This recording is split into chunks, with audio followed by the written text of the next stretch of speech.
Oliver Twist and his companions suffered the tortures of slow starvation for 3 months. At last they got so voracious and wild with hunger that one boy, who was tall for his age and hadn't been used to that sort of thing, for his father kept a small cookshop, hinted darkly to his companions that unless he had another basin of gruel per diem, he was afraid he might some night happen to eat the boy who slept next to him, who happened to be a weakly youth of tender age. He had a wild, hungry eye, and they implicitly believed him. A council was held. Lots were cast as to who should walk up to the master after supper that evening and ask for more. And it fell to Oliver Twist. The evening arrived. The boys took their places. The master, in his cook's uniform, stationed himself at the copper.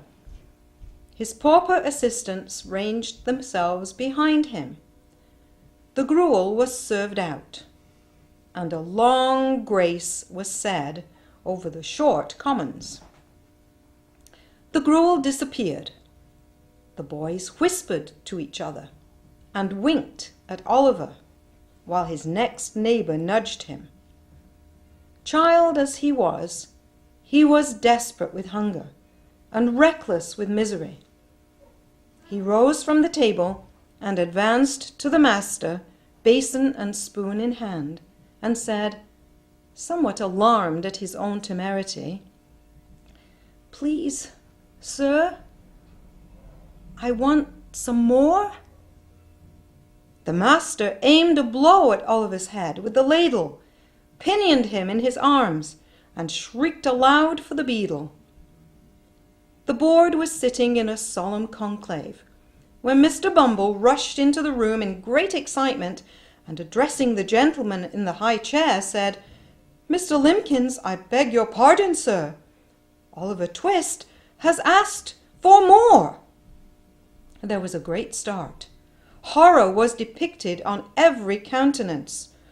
"For more? Compose yourself, Bumble, and answer me distinctly. Do I understand that he asked for more after he had eaten the supper allotted by the dietary?" "He did, sir." "That boy will be hung. I know that boy will be hung." Nobody controverted the prophetic gentleman's opinion. An animated discussion took place. Oliver was ordered into instant confinement, and a bill was next morning pasted on the outside of the gate, offering a reward of £5 to anybody who would take Oliver Twist off the hands of the parish.